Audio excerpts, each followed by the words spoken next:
بسم اللہ الرحمن الرحیم۔ ناظرین، غزوہ ہند ہر طرف ایک دھوم مچی ہوئی ہے۔ کیا یہ غزوہ ہند ہونے جا رہا ہے؟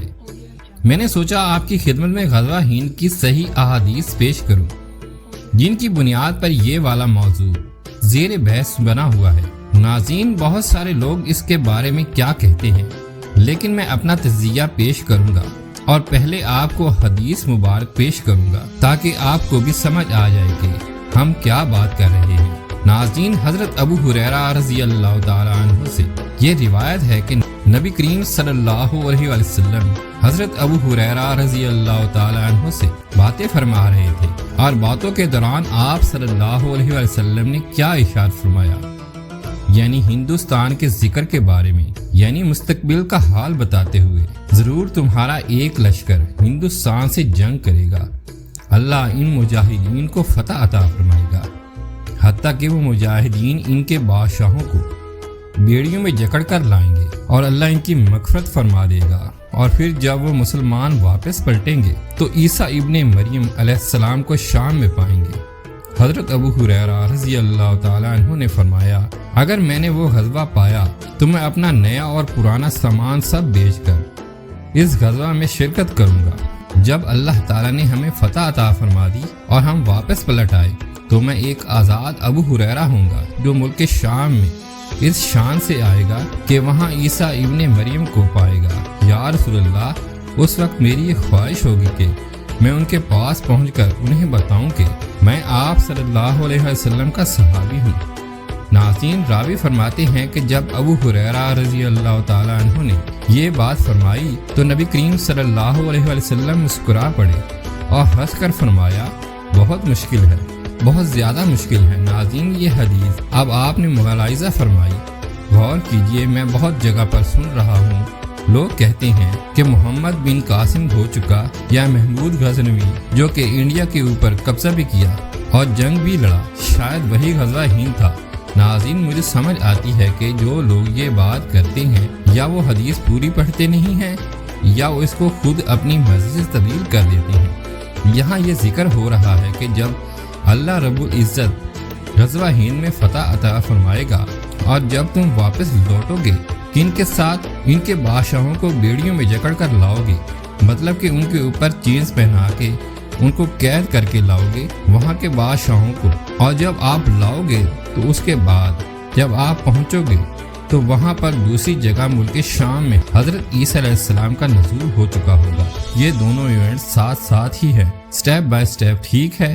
یہ ایک سٹیپ ہے غزوہ ہند میں مسلمانوں کی کامیابی اور سب جگہ قبضہ، اور دوسرے سٹیپ ابھی پہنچیں گے تو دوبارہ پھر سے کوچ کریں گے، کس طرف؟ دوبارہ روانگی ہوگی ملک شام کی طرف کہ وہاں پر حضرت عیسیٰ ابن مریم کا نزول ہو چکا ہوگا۔ تو اسی پر حضرت ابو ہریرہ رضی اللہ تعالیٰ عنہ نے فرمایا تھا کہ میں وہاں جاؤں گا تو میں وہاں پہنچ کر، یعنی ملک شام میں جا کر لوگوں کو بتاؤں گا کہ میں ابو ہریرہ ہوں، نبی کریم صلی اللہ علیہ وسلم کا صحابی ہوں۔ کتنی بڑی بات اور کتنی پیاری بات۔ ناظرین، ایک چیز ذہن میں رکھیے، اللہ رب العزت نے قرآن پاک میں ارشاد فرمایا ہے کہ ایک مسلمان 10 کافروں پر بھاری ہوتا ہے، 100 مسلمان 1000 کافروں پر بھاری ہوتے ہیں، اور 1000 مسلمان 10,000 کافروں پر بھاری ہوتے ہیں، 10,000 مسلمان 1,00,000 کافروں پر بھاری ہوتے ہیں۔ اس لیے ناظرین، لوگ اس چیز کو سمجھ نہیں پاتے۔ جب اللہ رب العزت کے لیے نکلتے ہیں نا، گھر سے باہر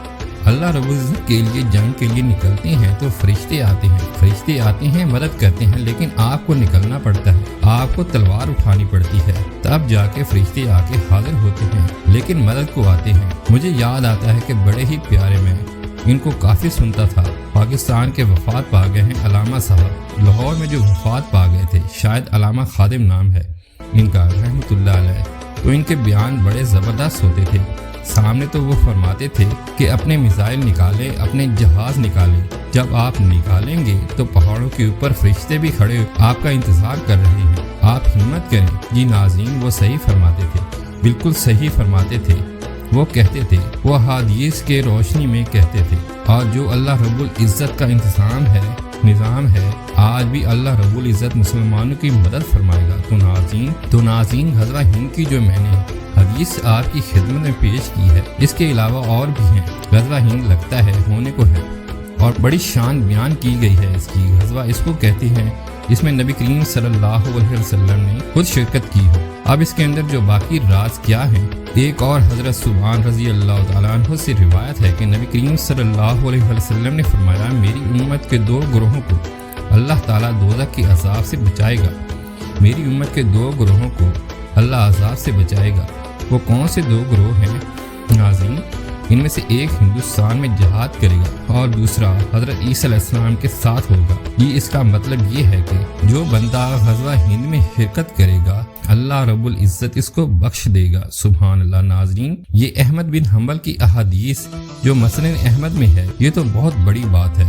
یہ تو بڑی سمجھ لیں کہ مسلمانوں کے لیے، ہم پاکستانیوں کے لیے بڑے درجات کی بات ہے، نصیب کی بات ہے۔ اگر غزوہ ہند نصیب ہو جائے، ہماری جان نکلنے سے پہلے ہماری جان یعنی غزوہ ہند میں نکلے، تو کیا ہی بات ہے۔ جب یہ حدیث پڑھتے ہیں تو پتہ چلتا ہے کہ ہماری جو فوج ہے، ہماری عوام ہے، غزوہ ہند میں حصہ لے گی، وہ بڑی خوش نصیب ہوگی، جو کہ اللہ رب العزت کو پسند ہے۔ بڑے اعزاز کی بات ہے ناظرین۔ یہ آرمی کا کتنا بڑا اعزاز ہے۔ ایک تو آپ کے ملک کی سرحدوں کے لیے لڑتے ہیں اور اپنی جاب بھی کرتے ہیں، آپ کو انعام و کرام بھی ملتے ہیں اور پھر آپ شہید بھی ہوتے ہیں۔ اللہ رب العزت آپ کی شہادت بھی قبول کرتا ہے کیونکہ آپ اسلام کے نام پر لڑ رہے ہوتے ہیں۔ تو سب سے پہلے آپ ذہن میں رکھ لیجئے کہ آپ اللہ رب العزت کی خاطر لڑ رہے ہیں، بعد میں پاکستان کی خاطر لڑ رہے ہیں، تو یقین کریں کہ بڑے ہی خوش قسمت آپ لوگ ہیں جو کہ اعلیٰ درجات پاتے ہیں، شہید ہوتے ہیں۔